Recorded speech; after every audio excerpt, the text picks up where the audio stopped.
आपको याद होगा जिस राफेल विमान को लेकर इस देश में खूब पॉलिटिक्स हुई थी ना कि राफेल आ रहा है, नरेंद्र मोदी ने दोस्तों के लिए ऐसा कर दिया वैसा कर दिया, खूब नरेंद्र मोदी को घेरा गया था। वो राफेल विमान आज चीन से मुकाबले के लिए तैयार है, तो ये नरेंद्र मोदी के मजबूत इरादे और उनके विजन की वजह से। आज आपको राफेल इसलिए भी याद दिला रहा हूं कि आज फ्रांस से आखिरी राफेल लड़ाकू विमान भी भारत आ गया। 2016 में हुई 36 राफेल विमानों की डील आज पूरी हो गई। 35 पहले आ चुके थे राफेल, बचा हुआ एक राफेल आज भारत पहुंच गया। डील के आखिरी राफेल विमान ने फ्रांस से उड़ान भरी और यूएई में मिड एयर रिफ्यूलिंग की, यानी हवा में ही बिना रुके ईंधन लिया और उसके बाद सीधे भारत में लैंड हुआ।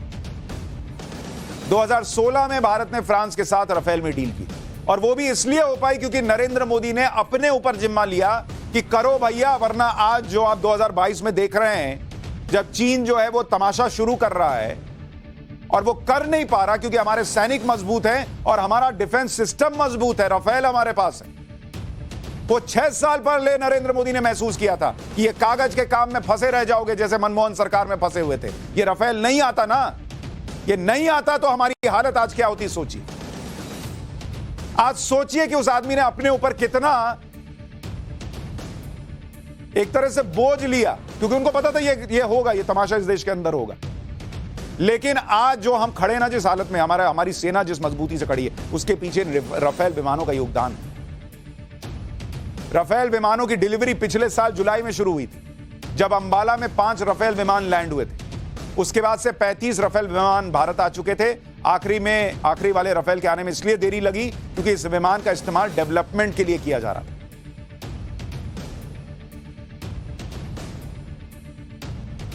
यह स्थिति है इस देश के अंदर कि कितनी बेहतर स्थितियां होने के बावजूद सवाल खड़े किए जाते हैं।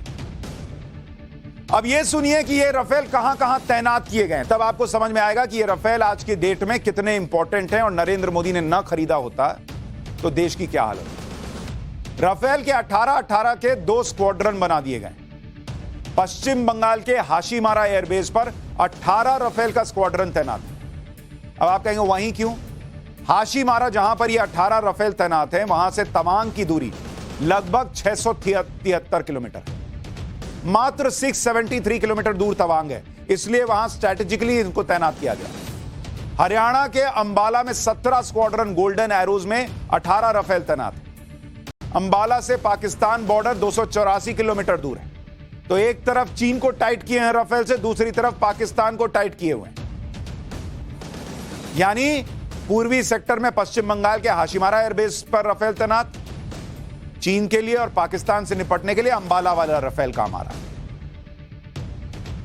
और आपको इसलिए इस राफेल की कीमत समझनी चाहिए कि राफेल के आने से भारत की सैन्य ताकत बढ़ गई। राफेल दुनिया का सबसे आधुनिक और खतरनाक लड़ाकू विमान है। यह 4.5 generation multi role fighter jet है।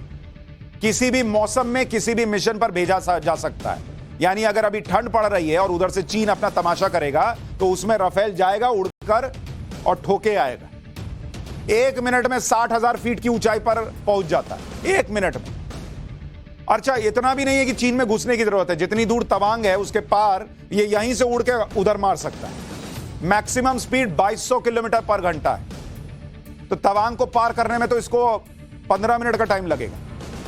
राफेल का विंग स्पैन 10.90 मीटर है, पहाड़ी इलाकों में आसानी से उड़ सकता है।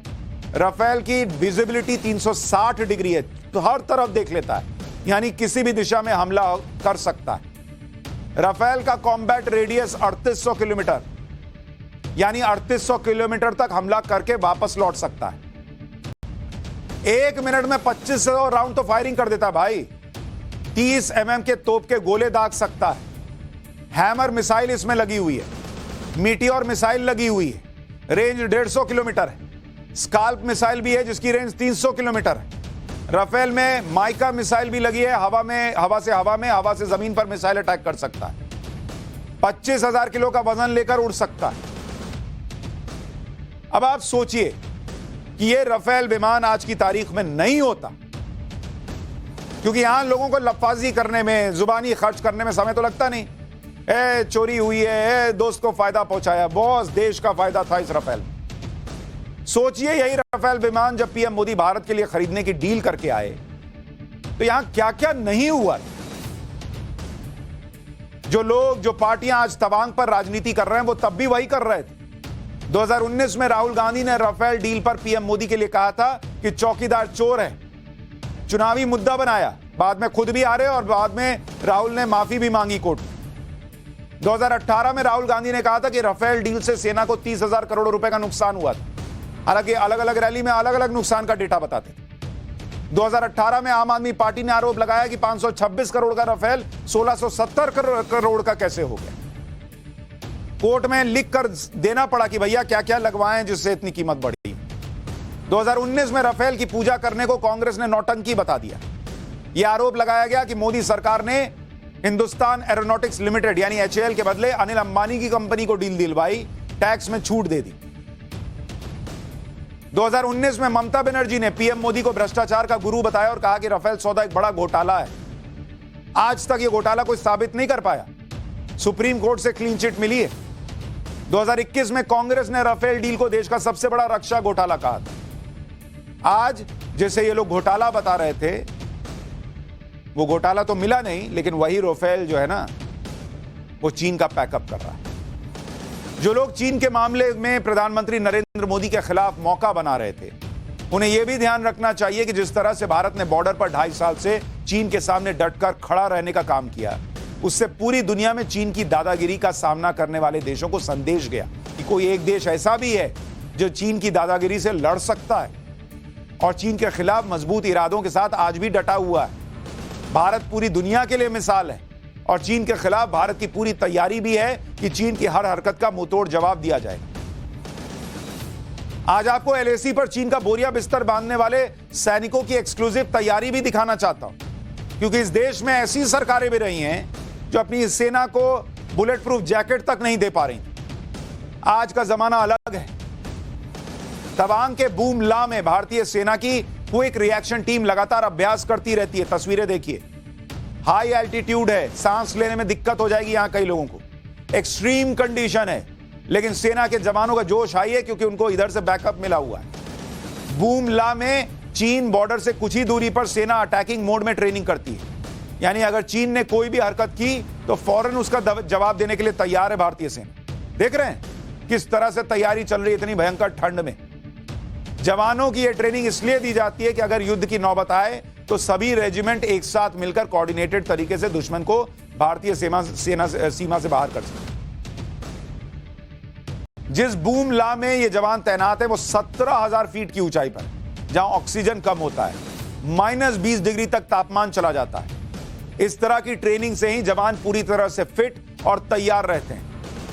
इस ट्रेनिंग में कम ऑक्सीजन वाले पहाड़ी इलाकों में किस तरह से खुद को बचाते हुए दुश्मन को मार गिराना है, इसकी ट्रेनिंग दी जाती है इन लोगों को। LAC पर कोई गड़बड़ होती है तो उससे कैसे निपटना है, यह भी ट्रेनिंग के दौरान बाकायदा बताया जाता है, क्योंकि वहां गोली चलाना तो अलाउड नहीं है, तो कैसे देना है यह बताया जाता है। गलवान का मामला हो या फिर हाल में तवांग का, राजनीति के चक्कर में कोई कुछ भी कहता रहे, लेकिन फैक्ट यह है कि पिछले 2 साल में जब से चीन के साथ टकराव चल रहा है, भारतीय सेना ने LAC पर उन सभी पॉइंट्स पर अपनी पोजीशन मजबूत से मजबूत की जिन पॉइंट्स पर चीन के साथ टकराव चल रहा है।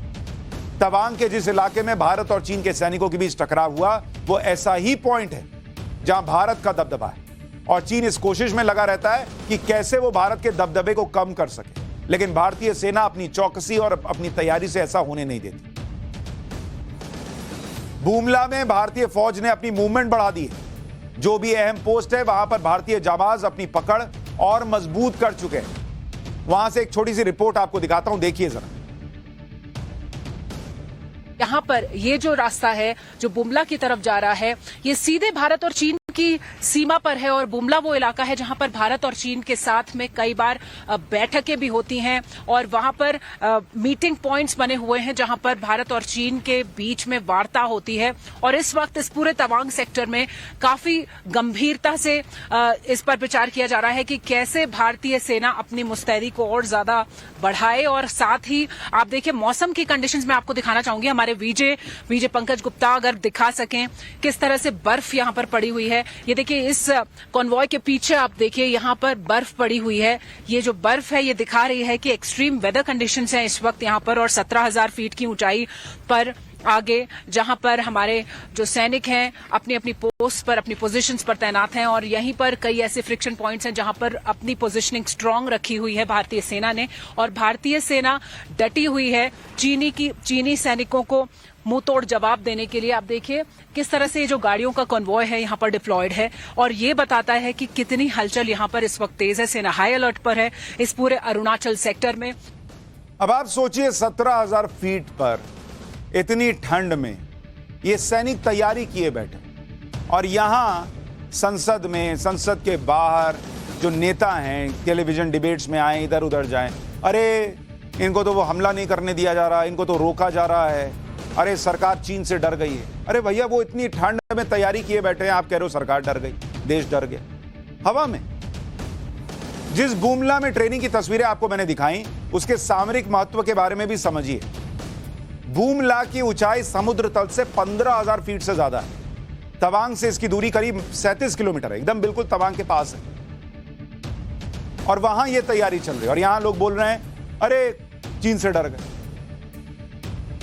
अगर लगातार रणनीतिक तौर पर महत्वपूर्ण जगहों पर भारत की स्थिति मजबूत हो रही है, तो वो इसकी बड़ी वजह है इंफ्रास्ट्रक्चर, जो पिछले कुछ सालों में मोदी सरकार ने एलएसी के इलाके में बेहतर किया। पाठशाला में मैंने आपको बताया था कि किस तरह से बॉर्डर के इलाके में सड़कों का जाल बिछाया जा रहा है। उसके अलावा सेना के लिए नए बंकर भी बनाए जा रहे हैं। वहां से भी एक रिपोर्ट आपको दिखाता हूं। लाइन ऑफ एक्चुअल कंट्रोल के फ्यू माइल्स अभी हम यहाँ हैं। आप देख सकते हैं ये फ्रेशली कंस्ट्रक्टेड बंकर्स हैं, जो कि इंडियन आर्म फोर्सेस के लिए काफी ज्यादा महत्वपूर्ण है। एंड इन्हीं बंकरों में रह करके एक्सट्रीम वेदर कंडीशंस पे हमारी जो फौजें हैं वो दुश्मन को कड़ी चुनौती देती हैं। नए बंकर्स बने हुए हैं यहाँ पे, और जिस तरीके से बर्फबारी हो रही है यहाँ पे, वो साफ तौर से दिखाता है कि ऐसे हालात में किस तरीके से चीजें संभाल के रखती हैं हमारी फौजें। हालांकि लाइन ऑफ एक्चुअल कंट्रोल पे काफी ज्यादा सरगर्मी महसूस हो रही है, लेकिन इन बंकरों में अगर मैं आपको ले जाके दिखाऊं, ये नए बंकर बने हुए हैं, और इनकी दीवारें जो हैं वो साफ तौर से दिखाती हैं कि 1962 के जो बंकर थे उसके अलावा भी इन बंकरों को बनाया गया है। ये नई दीवारें हैं। पूरी रास्ते में हम तवांग के देखते आए हैं कि 1962 के जो बंकर हैं वो अभी भी मौजूद हैं, जो स्ट्रैटेजिक लोकेशन पे अभी भी काफी ज्यादा, अगर कुछ चाइनाज की तरफ से मूवमेंट होती है तो ऐसी हालात में हमारे फोर्सेस चीन की पीएलए को टफ चैलेंज देते आएंगे। देख रहे हैं, इतनी तैयारी, एलएसी पर नया इंफ्रास्ट्रक्चर डेवलप कर लिया गया, सेना को आधुनिक हथियार और उपकरण दिए गए, राफेल को तैनात किया गया, और आज तो चीन को बहुत बड़ी चेतावनी बैलिस्टिक मिसाइल अग्नि 5 के टेस्ट से दे दी गई। अग्नि 5 इंटरकॉन्टिनेंटल बैलिस्टिक मिसाइल की रेंज है 5,000 किलोमीटर। 29,000 किलोमीटर प्रति घंटे की रफ्तार से यह अपने लक्ष्य की तरफ बढ़ती है और अपने साथ 1.5 टन न्यूक्लियर वॉरहेड ले जा सकती है। यह अग्नि 5 का 9वां टेस्ट है, और यह मिसाइल परमाणु क्षमता से लैस है, और इसकी रेंज में चीन, पाकिस्तान समेत पूरा एशिया है, और इसका टेस्ट किया गया। देख लो चीन, यह बताने के लिए 2 साल पहले गलवान में फेस ऑफ के बाद से ही ईस्टर्न बॉर्डर पर मिसाइलों को डिप्लॉय कर दिया गया था। ब्रह्मोस है, आकाश है, निर्भय मिसाइल, सब वहां तैनात है। इन मिसाइलों की तैनाती का मतलब क्या है जानते हैं? दमदार रेंज और मारक क्षमता। दुनिया की सबसे घातक मिसाइल मानी जाती है ब्रह्मोस। यह एक सुपरसोनिक क्रूज मिसाइल है जिसकी रेंज 290 किलोमीटर से लेकर 500 किलोमीटर तक। यह दुश्मन पर 3,457 किलोमीटर प्रति घंटे की रफ्तार से हमला करती है। इसी तरह आकाश मिसाइल, जमीन से हवा में मार करने वाली आकाश मिसाइल 18,000 फीट की ऊंचाई तक जाकर दुश्मन के फाइटर जेट्स, मिसाइल और क्रूज मिसाइल को तबाह कर सकती है। इसे 50 से 80 किलोमीटर की दूरी से लॉन्च कर सकते हैं, और इसकी स्पीड है 3,000 किलोमीटर पर आवर। एक और मिसाइल है जिसकी तैनाती अरुणाचल प्रदेश की सीमा पर की गई है, निर्भय क्रूज मिसाइल, जिसकी रेंज है 1,500 किलोमीटर। यह मिसाइल 1,000 किलोमीटर प्रति घंटे की रफ्तार से चलती है और दुश्मन पर कहर बनकर टूटती। अपने साथ यह 300 किलोग्राम वॉरहेड ले जा सकती है। यह सब एलएसी पर लगा दिए गए, अपने सैनिक तैनात हैं, उनको फ्री हैंड दिया हुआ है, फिर भी यहां लोग कह रहे हैं कि अरे डर गए, डर।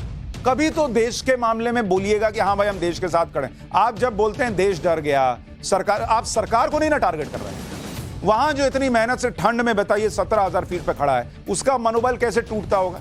हम डर गए जी, क्योंकि उसको तो समझ में नहीं आ रहा कि आप पॉलिटिक्स कर रहे हैं, सरकार को गिरा रहे हैं। सरकार क्या देश, और ये लोग क्या देश, सरकार देश ही ना चला रही है और सैनिक देश के लिए ही ना लड़ रहा है। तवांग में चीन ने जो किया वो नई बात नहीं है और सेना भी इसे समझती है और उसी हिसाब से तैयारी भी करती है। तवांग की हालिया घटना पर पूर्व सेना प्रमुख जनरल MM नरवणे ने इसी तरफ इशारा किया है। नरवणे जी कह रहे हैं कि चाइनीज आर्मी हर साल ऐसी कोशिश करती है, हर साल वो हमारे इलाके में आने की 2-3 कोशिश करती है, हर बार उन्हें शर्मिंदगी झेलनी पड़ती है। जनरल नरवणे ने कहा कि चीन की सेना खुद को 21वीं सदी की सबसे स्मार्ट और प्रोफेशनल मिलिट्री समझती है, लेकिन उनकी हरकतें हुड़दंगियों और स्ट्रीट फाइटिंग से ज्यादा नहीं लगती। जनरल नरवणे ने कहा कि कई सालों से चीन LAC पर हालात बदलने की कोशिश कर रहा है। वो सलामी स्लाइसिंग यानी धीरे धीरे कदम को आगे बढ़ा रहा है, लेकिन गलवान में झड़प के दौरान हमारी सेना ने उन्हें अच्छा जवाब दिया। अगर चीन समझौते का उल्लंघन करता है तो भारत भी जवाबी कार्रवाई का अधिकार रखता है। तो ये भारत की स्थिति है बॉस, और आपको ये सब इसलिए पाठशाला में बताया कि अगली बार कोई आपको भटकाए कि भारत की तो स्थिति खराब है, चीन घुस जाएगा, तो आपको पता होना चाहिए कि भारत कितनी मजबूती से खड़ा है।